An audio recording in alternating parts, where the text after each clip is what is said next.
Bosan jadi konten kreator yang cuma cuan dari AdSense? Mau ubah kontenmu jadi mesin penghasil duit yang lebih dari itu? Temukan rahasianya di sini.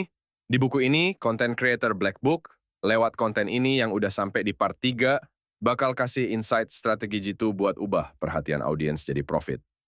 Dimulai dengan eksploitasi berbagai model bisnis, teknik ubah konten jadi duit, sampai kebiasaan yang wajib dilakuin seorang content creator. Siap dapetin hasil yang lebih? Ayo kita mulai sekarang. Di era ekonomi digital ini, sayang banget kalau postingan di akun sosial media cuman sekedar konten biasa tanpa tujuan, atau cuman sekedar buat kebanggaan punya followers banyak dan stop sampai situ. Ingat, tujuan konten kreator bikin konten itu buat tarik perhatian audiens. Nah, begitu udah berhasil tarik perhatian mereka, lebih bermanfaat kalau diterusin ubah perhatian itu jadi profit. Lebih bermanfaat buat audiens soalnya mungkin dia dapat produk yang jadi solusi masalahnya. Lebih bermanfaat buat si kreator soalnya dia bisa dapat penghasilan. Dan juga lebih bermanfaat buat orang lain soalnya mungkin bisa nambah lapangan kerja. Kali ini fokus bahasan akan ke si konten kreator. Ada beberapa cara yang bisa dilakuin buat dapat profit dari perhatian audiens. Di antaranya lewat endorse, buat kelas online berbayar, jualan produk fisik, jualan jasa, affiliate marketing, digital product, membership, juga paling umum lewat iklan yang ditampilin di konten. Dengan manfaatin berbagai model bisnis tadi, seorang content creator bisa dapat profit dari perhatian dan engagement audience yang udah dibangun lewat kontennya.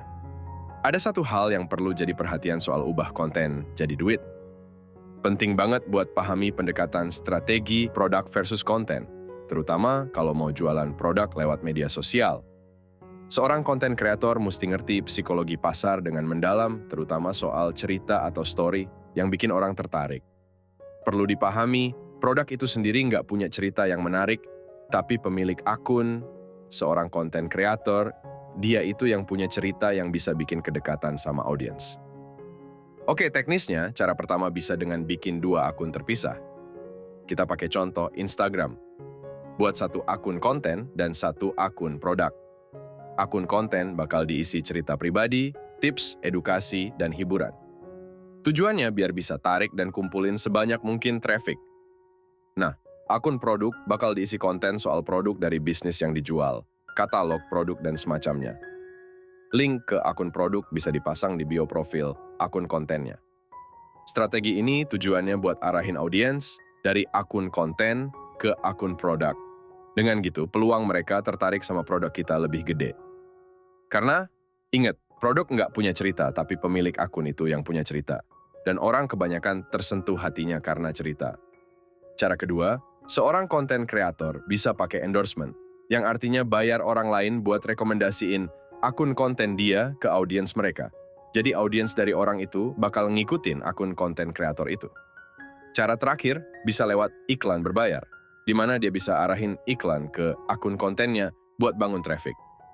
Dari situ, dia lanjut manfaatin kekuatan cerita buat tarik perhatian pasar dan arahin mereka ke produk yang dijual. Dan ada juga satu strategi keren dari tema bahasan soal monetisasi ini.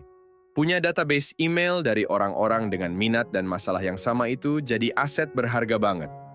Dengan itu, setiap punya konten baru, seorang konten kreator bisa dengan gampang kirim broadcast email ke semua orang dalam daftar itu.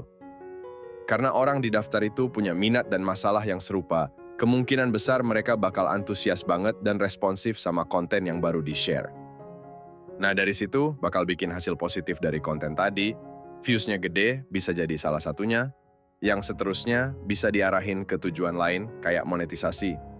Contohnya, kalau seorang konten kreator yang udah punya list, dia kirim email ke ribuan orang dalam list itu buat ngasih tahu soal video baru di YouTube-nya misal, kemungkinan besar mereka bakal nonton videonya karena punya minat dan masalah yang sama.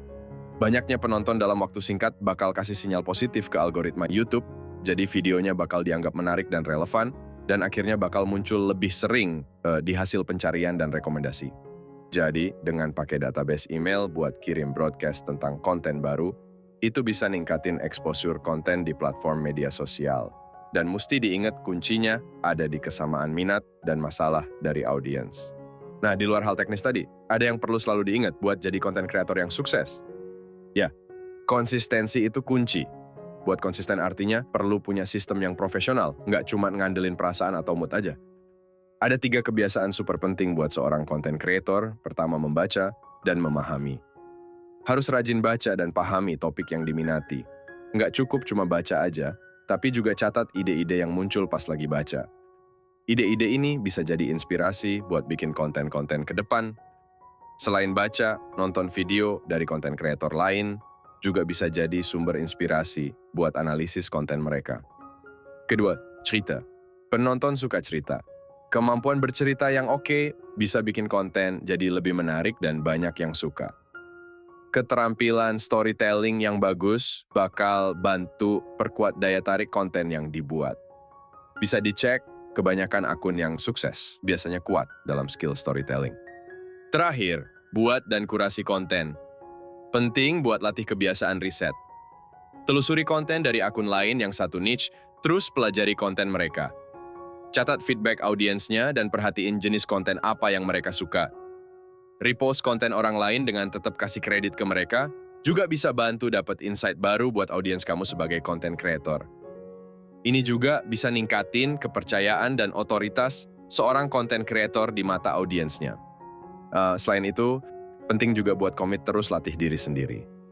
Latihan ini bakal bikin seorang konten kreator makin terbiasa sama proses produksi konten, jadi ide-ide konten bakal muncul lebih gampang. Contohnya post gambar sehari-hari dengan cerita yang relevan sama niche-nya. Itu bakal bantu latih kemampuan bikin konten. Dengan kebiasaan dan latihan yang konsisten, itu yang bakal bantu buat jadi seorang konten kreator yang lebih baik dan sukses. Juga ada satu prinsip yang mesti dipegang. Nambah jumlah followers itu habit yang wajib dilakuin. Ingat ya, habit alias kebiasaan, soalnya itu yang bakal perluas jangkauan dan pengaruh seorang konten kreator.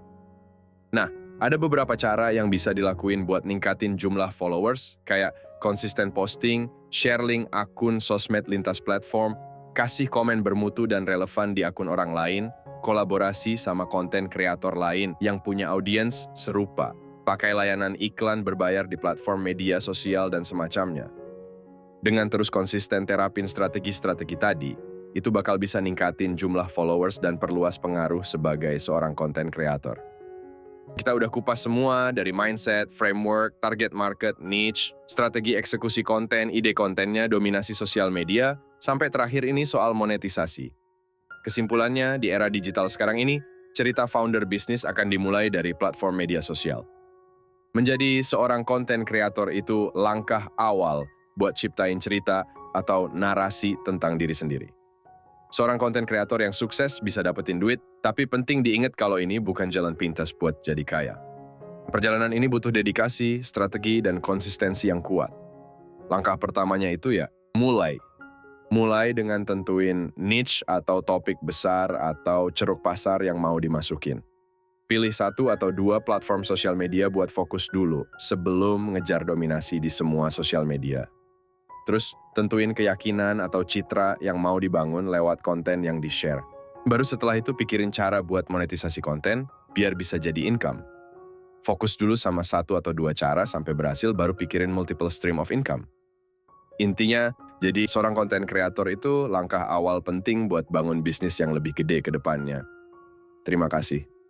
Sampai jumpa.